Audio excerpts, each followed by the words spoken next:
Bonjour, comment allez-vous? Hi guys, how are you doing?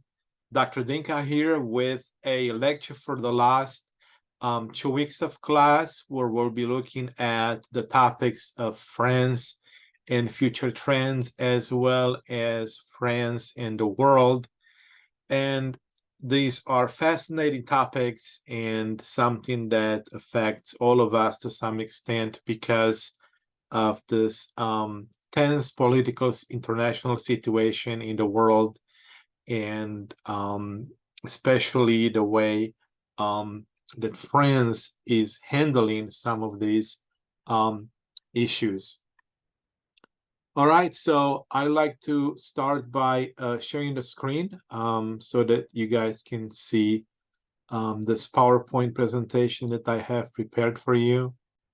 So first of all, we'll be talking about the role that France has played so far in the world, in particular, when it comes down to the conflict in Ukraine. And you have a picture here of President Macron when he met with Putin, Russia's president, before he invaded Ukraine.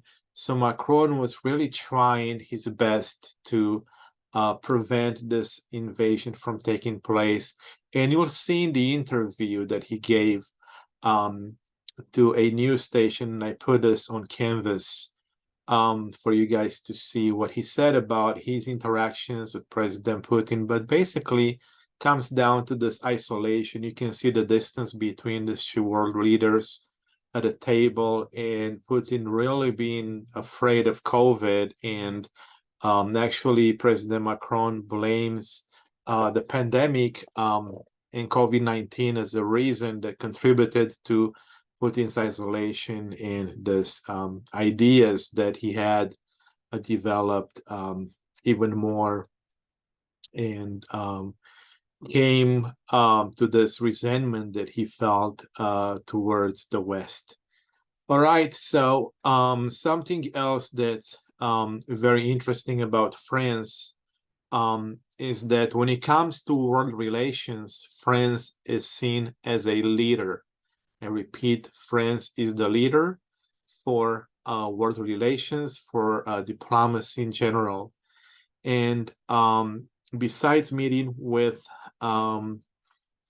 President Putin before Russia invaded Ukraine, France is also seen as a vital country for maintaining the peace. So the peace in the world, it's a peacemaking nation.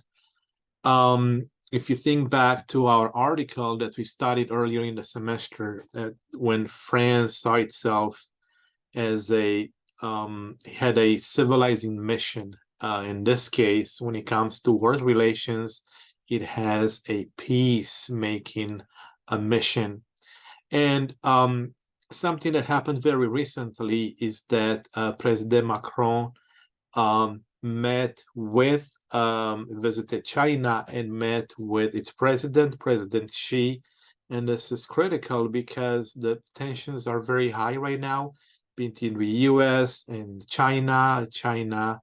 There are reports that it's getting ready to invade Taiwan. So there's a lot of uncertainty in the world in general, and also a lot of uncertainty when it comes to France. Something to take away from this visit that Macron had in China is that actually President Macron, he told President Xi that China should influence in a way President Putin and Russia so that it withdraws from Ukraine. However, China hasn't agreed on anything. And also, China doesn't even condemn by name Russia's aggression on the country of Ukraine. And you'll see in the other video that I have put for you guys on Canvas that Xi was vague in his language. However, Macron sees an opportunity for Europe and especially for France to engage in economic relations with China. And also something that's been mentioned in the video is that Macron is not as harsh of a critic of China as the US is. Macron is seen as having a softer touch. When it comes to the war in Ukraine, however, France and China are not on the same page. So France has been against this war, has been speaking publicly against the invasion of Ukraine, but China has not done so. And just recently, the Chinese president met with Putin. So again, we have this very complicated power dynamic in the world seen so far. Something interesting that people have pointed out is that when President Macron met with China's president, Macron never mentioned Taiwan during his meeting, even though this was taking place the same time when officials from Taiwan visited the US.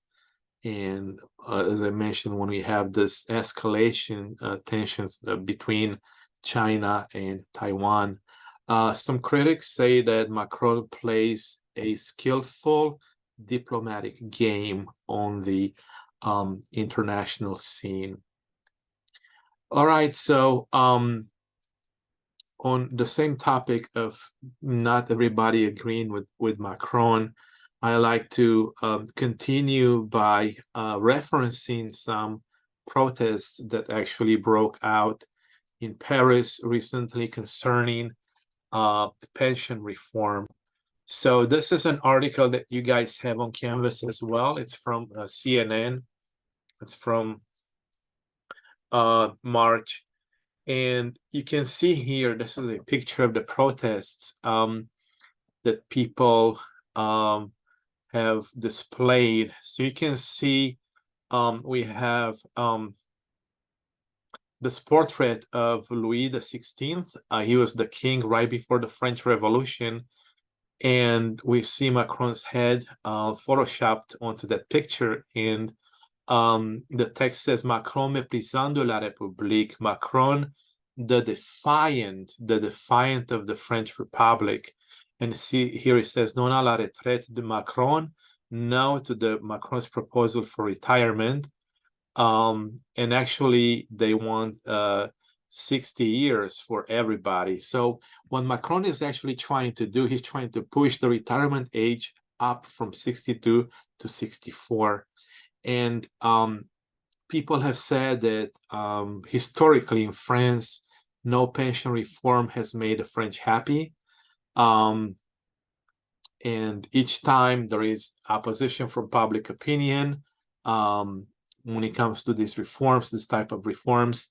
And then little by little, the project passes and public opinion is resigned to it. And the failure, the author of this article says, is the government's inability to sell its project for the French people. So Macron has said that France risks running out of retirement money if he doesn't increase this age, but the French people doesn't see it like that. So, however, this was not the first time that we have this tension when a pension reform has been brought forward. In 1995, for example, weeks-long mass protest forced the government of the day to completely abandon the reform, the public sector reform in their pensions. And in 2010, millions took to the streets to oppose raising the retirement age by 2 years to 62. And in 2014, further reforms were met with wide protests. Okay, so for many in France, the pension system, as with social support more generally, is viewed as the bedrock of the state's responsibility in its relationship with the citizens. Now, in regards to the French pension system, the French place a great deal of importance on enjoying life. So they call this the art of French living, of l'art de vivre à la française. And they actually carry this throughout the life stages. So For example, if somebody plans on retiring in France, they'll be glad to know there are many ways to provide for their golden years. And the French pension system has three pillars: the state pension, compulsory supplementary pension, and voluntary private pensions. And workers who want to boost their pension savings can contribute to all three pillars. Now, also interestingly, France has a large retired population. Nearly 15 million residents are drawing a state pension, and the government actually plans a major overhaul of the French pension system, and proposals include progressively increasing the retirement age, as we mentioned, and also changing the minimum state pension amount. Now, when it comes to Social Security, Sécurité Sociale contributions also pay into a French state pension, retraite de base, or minimum state pension. And these payments are actually compulsory for all workers. If you remember last week when we talked about the health system in France, and they have certain amounts deducted from workers from their paychecks to pay for this the health insurance and the health system. The same thing happens with pensions. Money are being taken from their paychecks as well.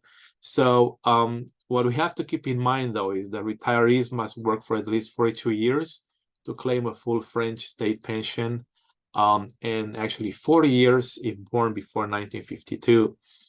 Now, it's estimated by 2035, the requirement will rise to about 43 years for those born from 1973 onwards. And it's possible to claim a pro rata French pension if you've worked and made Social Security contributions in France for at least 10 years. Now, when it comes to even these protests that the French have displayed in regard to the pension reform, other nations in Europe do not understand why the French are taking to the streets for already having a pretty good deal. So I have another article here from Deutsche Welle, that's the national German broadcast company. And in France, for example, in Germany, the pensionable age is set to climb gradually to 67, starting from 2024. So that's why they don't understand why it's such a big deal if they have to raise the retirement age in France to 64, because it's still better, according to Germany, than people have it over there. So it's always hard to compare, and I quote, pension systems, because they're all very complex and very different. But this comparison is skewed, says Ulrich Becker from the Max Planck Institute for Social Law and Social Policy, which compares pension schemes from around the world with its pension map. And you can read more about this in the article. I've included the link on Canvas as well. So that is mainly because the rise that has sought so many out to protest in France, it's actually an increase in the earliest age at which paid workers can retire without deductions from their pensions. So previously they had to work for about 41 and a half years. And after the reform, it's supposed to rise to about 43 years. Now, there are special categories of people, for example, people who work in the railroad system, that they can retire at the age of 52. But those are some exceptions. In Germany, one can retire at the age of 63, but only if you have already contributed to pension funds for 45 years. And these conditions are further complicated by other factors, such as the year when one was born. Now, in France, a full pension does not depend on time spent working. It's paid out only after someone has reached 67, and this will remain the case even after the reform. Now, in France, the situation has deteriorated considerably since Macron decided on March 16 to adopt the reform using special constitutional powers to bypass the parliament. And remember, the beginning of the semester, when we studied the political system in France, we learned that the French president has enormous power, and this is one of them, that he can actually take measures to bypass the parliament. And of course, a lot of Politicians were not happy. This is when people took to the streets. So while criticized by opposition parties as undemocratic, the move has also sat uneasily with some lawmakers in Macron's Renaissance party and its allies, after some of them have seen protesters vandalize their offices. So again, it started to affect even politicians from Macron's own party. And when asked about the divisions, the president's office said the majority of Macron's camp remained strong and united, according to Reuters. All right, so merci beaucoup. Thank you so much for your time and for watching this video lecture. I hope that you found it useful. Please complete the discussion for week 14. It's a little bit different than what we had in the past, because I want to give you guys a chance to choose some materials that are relevant to you within this topic of France and future trends in France and the world. If you have any questions, if you have any comments, any suggestions, please send me an email and I will get back to you. Merci beaucoup. Thank you very much and have a good day. Au revoir.